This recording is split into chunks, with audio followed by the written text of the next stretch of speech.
오늘은 어버이 주일을 맞아 워페어 히스토리 네트워크에 실린 시카고 오헤어 공항의 명칭이 붙여진 감동의 사연을 읽어드릴게요.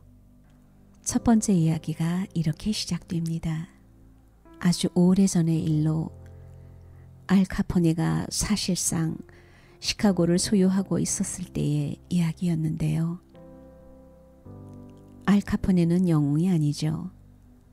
아주 나쁜 자였고 밀주매매와 매춘 그리고 살인을 일삼아서 도시 전체를 곤란에 빠지게 했던 악명 높은 자였어요. 이 알 카포네에게 별명이 이지 에디라는 아일랜드 출신의 변호사가 있었어요. 이렇게 악랄한 범죄자 알 카포네를 법적으로 요리조리 돌려서 아주 오랜 시간 형무소에 가는 걸 막아준 장본인이었는데 알 카포네도 그 의리에 답하고자 이 변호사에게 큰 돈을 지불했다고 해요. 직접적인 사례비뿐만 아니라 사업회 당금조로 하인까지 딸린 성 같은 맨션에서 이 변호사와 식구 전체가 호의호식할 수 있게 해주었죠. 그래서 그 저택은 시카고 거리의 한 블록을 몽땅 차지할 정도로 컸고 이 에디는 시카고 마피아 최고의 생활을 누렸으며 주변에서 자행되는 범죄 행위에는 전혀 신경을 쓰지 않았는데 그런 에디에게도 한 가지 아킬레스건이 있었어요. 그에게는 끔찍하게 사랑하는 아들이 하나 있었거든요. 에디는 이 어린 아들이 옷이나 자동차를 포함해 인류 교육 같은 모든 면에서 최고를 누릴 수 있도록 했지요. 안 되는 게 없었고 돈은 전혀 문제가 되지 않았으니까요. 그런데 그런 모든 것을 넘어 여전히 해결할 수 없는 문제가 하나 있었어요. 에디는 아들이 자기처럼 더러운 삶을 살지 않고 좀 더 훌륭한 인물이 되기를 원했던 거예요.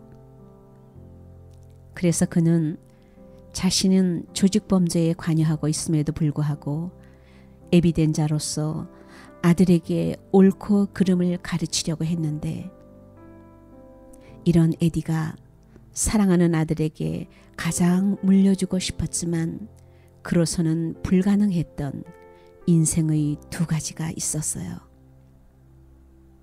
하나는 깨끗하게 빛나는 가문의 이름과 또 하나는 아버지로서 좋은 모범이 되는 거였어요.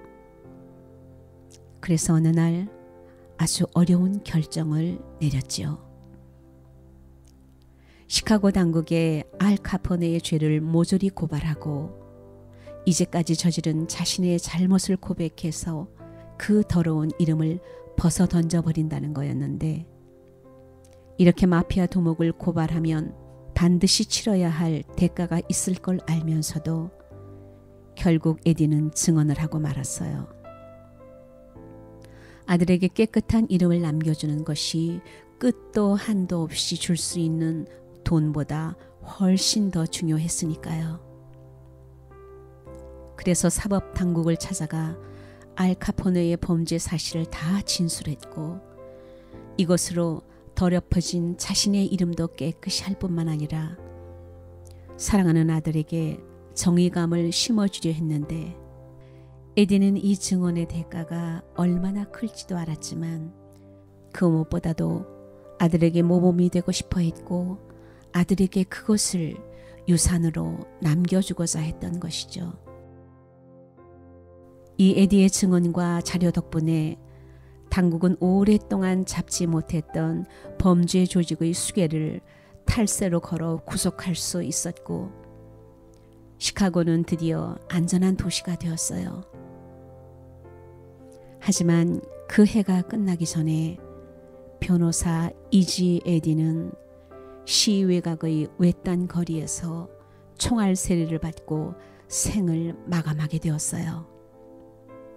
그는 결국 자신의 인생에서 가장 큰 대가를 지불하고서야 아들에게 크고 위대한 선물을 남길 수 있었죠. 당시 사건 현장에서 경찰은 몇 가지 물건을 발견했고 에디의 주머니 속에 묵주와 십자가와 종교적인 메달과 함께 잡지에서 오려낸 시 한 귀절이 나왔는데 그 시는 이런 내용이었어요. 인생의 시계는 한 번밖에 감을 수 없다네. 아무에게도 이 시계를 언제 멈추라고 할 능력은 없다는 것을. 지금이야말로 당신이 소유한 유일한 시간. 살고 사랑하고 힘써 일하세. 인생은 어느덧 끝나버리고 당신의 믿음은 갈 자리를 잃고 말리니. 그리고 두 번째 이야기가 이어집니다.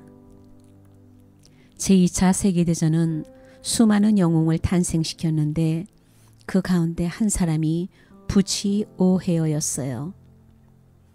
전투기 조종사로 남태평양 렉싱턴이라는 항공모함에 배치되었고 어느 날 그가 속한 전체 비행 중대가 임무 수행 명령을 받았죠. 이륙한 후에야 오헤어는 연료 계기판을 보고 정비사가 연료를 꽉 채우지 않았다는 것을 알게 되었고 임무를 마친 후 모함으로 돌아올 연료가 충분하지 않다는 걸 안 편대장은 그에게 항공모함으로 돌아가라고 지시했어요. 내키지는 않았지만 편대에서 이탈해 기술을 모함으로 돌렸는데 한참 돌아가고 있던 중에 뭔가를 발견하고 피가 얼어붙는 듯한 느낌을 받았어요.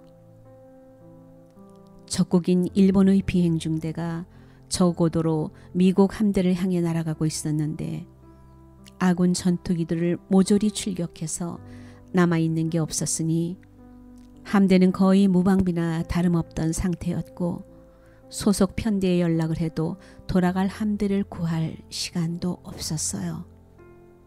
심지어 함대에 위험이 닥치고 있다는 경고도 할 수 없을 정도로 긴급한 상황이어서 그가 할 수 있는 것은 한 가지뿐이었어요.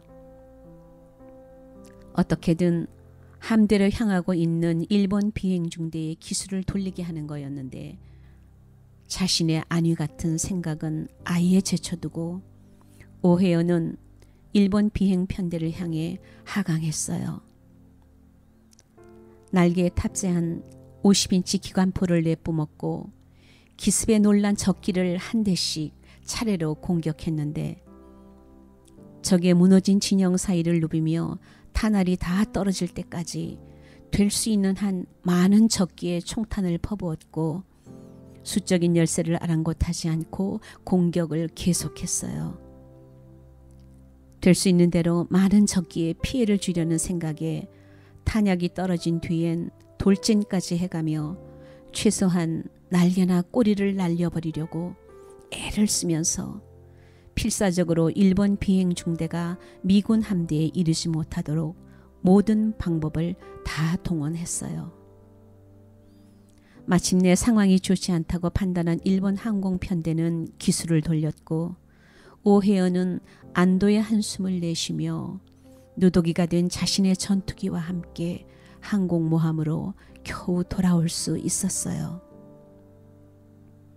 도착하자마자 보고를 통해 무슨 일이 있었는지를 설명했고 그의 비행기에 탑재된 카메라 필름이 사건의 전모를 구체적으로 밝혀주었어요.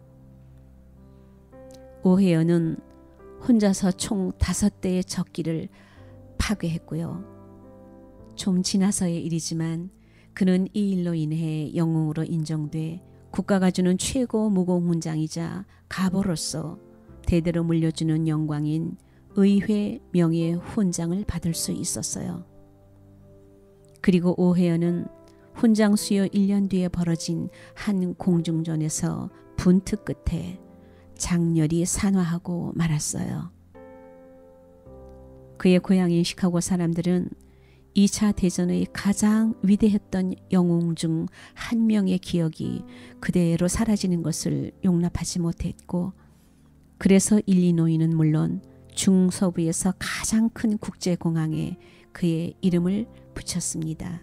시카고 오헤어 공항은 이 위대한 사람의 용기를 기리기 위해 그의 이름을 따서 명명되었고, 공항 터미널 1과 2 사이에 부치 오헤어의 동상이 있습니다.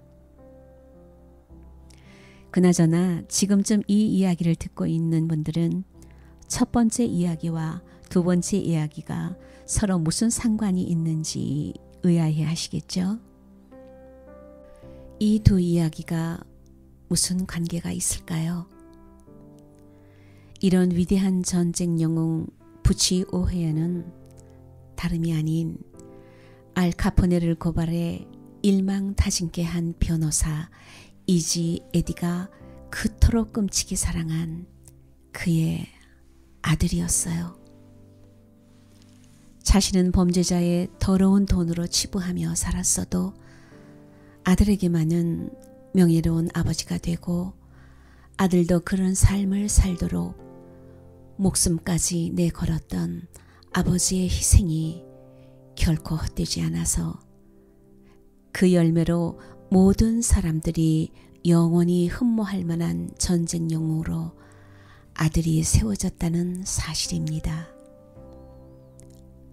부모의 희생이 자녀를 확실한 반석 위에 세운 것인데, 이 땅의 부모들은 이렇게 자식을 위해서는 자신의 모든 것까지 아끼지 않고 희생을 행한 고귀한 분들이시죠. 성경에 한 알의 미랄이라는 이야기가 나오죠.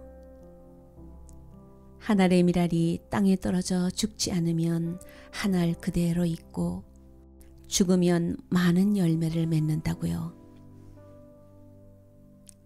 오늘도 내가 가장 가까이에 있는 내 자녀와 나의 친구들을 위해 썩어지고 죽어줄 일이 있다면 그게 무엇일까요? 나를 희생하는 일이겠지요. 그 희생의 본을 이루신 분이 계십니다. 이 땅에 인간의 몸으로 찾아오신 예수님, 자기를 찌르는 자들까지 용서하시면서 그들에게까지 구원에 이를 길을 열어주셨죠. 그래서 십자가는 이 세상에서 가장 위대한 하나님 사랑의 흔적이며 증표입니다. 어버이날을 지내면서 부모님 은혜에 다시 감사를 드리며, 이제는 이 땅의 가장 위대하신 아버지의 사랑, 십자가 죽음의 사랑을 드러낸 찬양, 문찬호의 곡 사랑의 손길을 부르겠습니다.